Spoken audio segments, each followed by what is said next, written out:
Hello les amis et bienvenue sur l'Arena Kem où le football mérite d'être vécu. Comme à l'accoutumée, même maladie, même problème avec cette équipe de Chelsea. Avant que je ne puisse développer cette vidéo, commence par t'abonner, liker et partager la chaîne. Let's go pour le débrief. Les amis, il y avait Crystal Palace Chelsea. Moi, ce qui me choque dans cette rencontre, c'est que les gars, ils savaient très bien que Glasner, l'entraîneur de Crystal Palace, nous avait déjà manqué du respect. Mais pourquoi ne pas se transcender dans cette rencontre et parvenir, n'est-ce pas, à assurer, parvenir à remporter un match comme il le fallait. Mais malheureusement, la même maladie est venue en tout cas frapper à notre porte parce que la rencontre, elle commence de manière maîtrisée parce que là, on s'est dit, ça y est, Chelsea a pris les choses en main parce que ils ont tellement maîtrisé les choses, mais là où ils ont péché, c'est dans la concrétisation des occasions. On va y revenir. Mais le plus important, c'est que à partir du moment où le match a commencé, on a vu que la maîtrise, on l'avait. On a vu que on a donné le tempo du match. On a donné le tempo de la rencontre. C'est ce que moi j'ai aimé au fait dans la rencontre, surtout en première période. Mais plus la timidité était installée, du moins dans la rencontre, plus je sentais le mal ou encore le pire arriver. C'est là qu'il a fallu, n'est-ce pas, aller en deuxième période pour voir que Chelsea n'arrivait plus à maîtriser son sujet. Parce qu'ils ont donné les clés de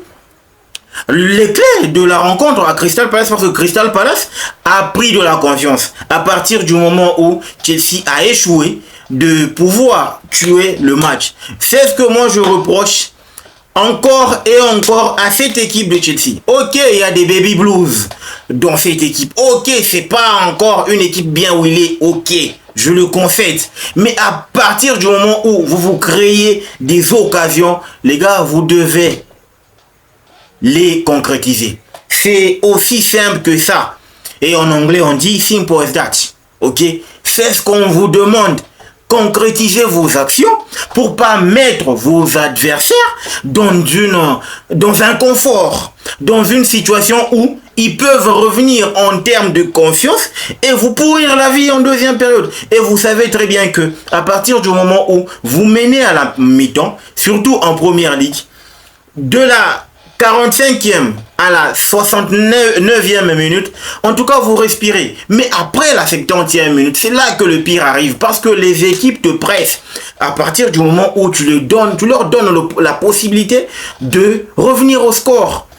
La performance individuelle pour moi, je dirais, on va commencer d'abord par Enzo Maresca. Enzo Maresca a une très forte maladie.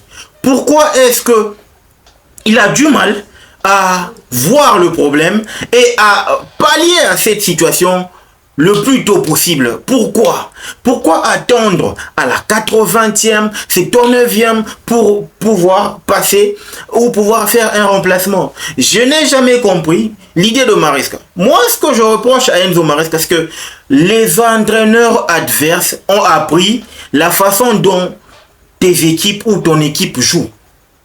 Mais tu dois trouver une autre formule, une autre stratégie d'arriver à bout de ton adversaire.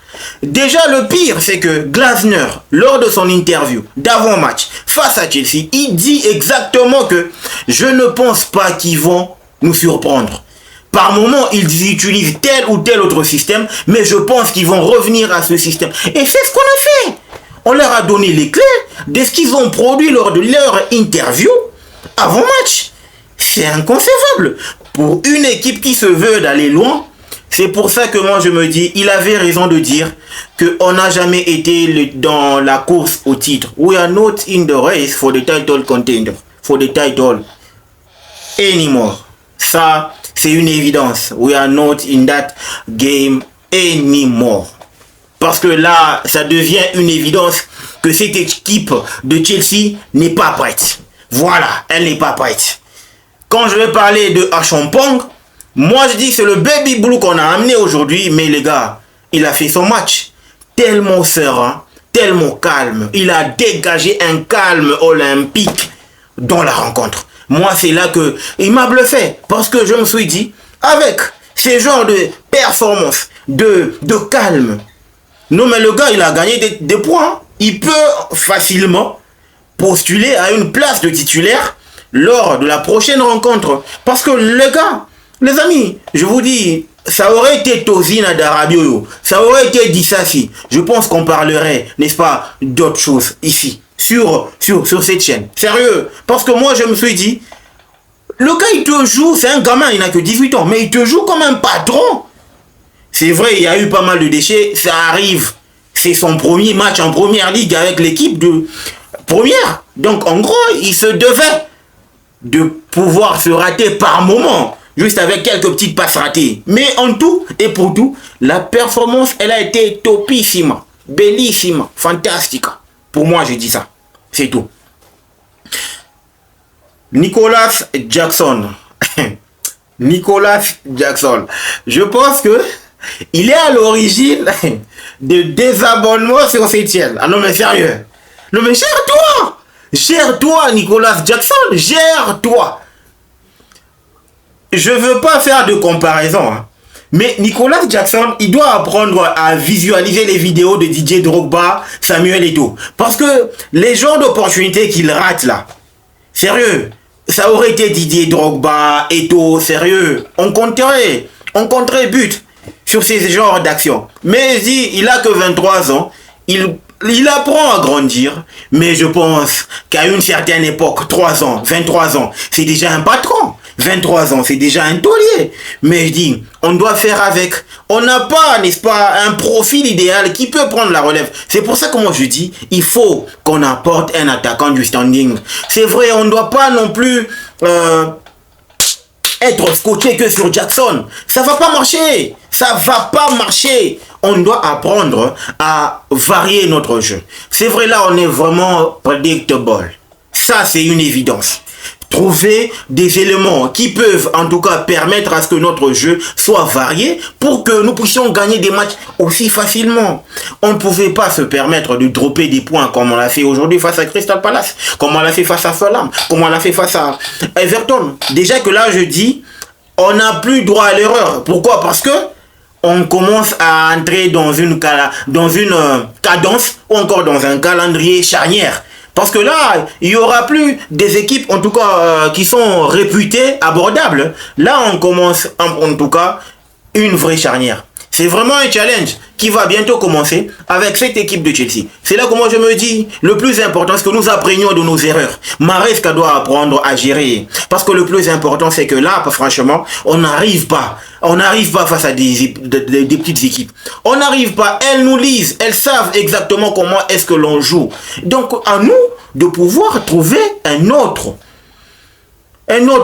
point de chute ou encore une autre tactique pour venir à bout des adversaires. Parce que c'est inconcevable. On mène du début à la fin. Arrivé à la fin, on donne l'opportunité à l'équipe de revenir au score. Parce que là, on a carrément gaspillé toutes nos occasions.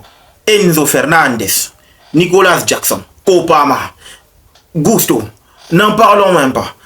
Même l'autre Pedro, Sancho, ils ont su créer des occasions, mais malheureusement, on ne les a pas concrétisées.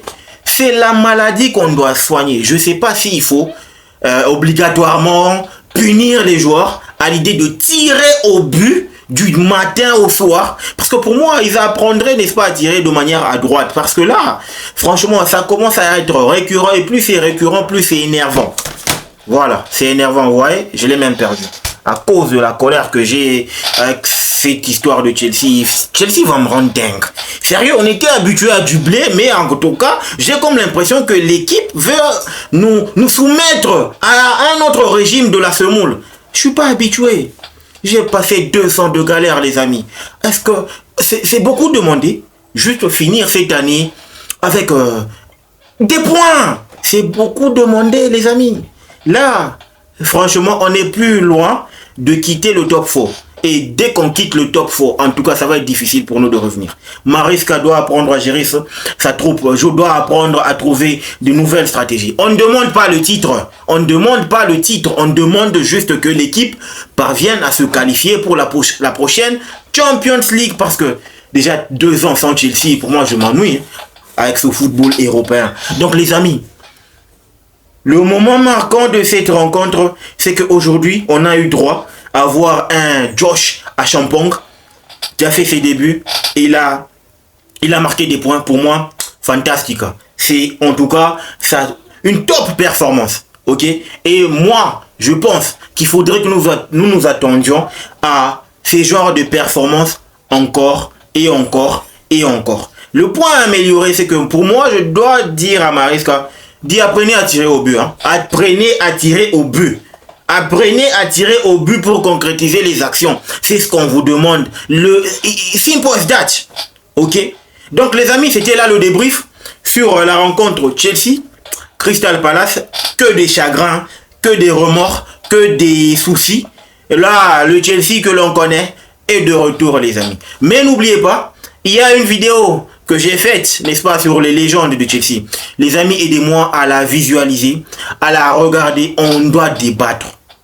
Ne laissez pas pourrir, c'est un gros travail. Vous savez très bien que produire du contenu, c'est un gros travail. Vous ne savez pas ce qui se passe derrière. Alors, pour moi, un signe d'encouragement, c'est de vous voir visualiser, regarder mes vidéos. Donc, je vous prie, après cette vidéo, allez checker top 11 de légendes de tous les temps, ou encore les légendes incontournables de l'équipe de Chelsea. En tout cas, je vous laisse. Le plus important est que vous soyez en bonne santé et que l'on se retrouve au prochain numéro. Le football mérite d'être vécu. Ciao.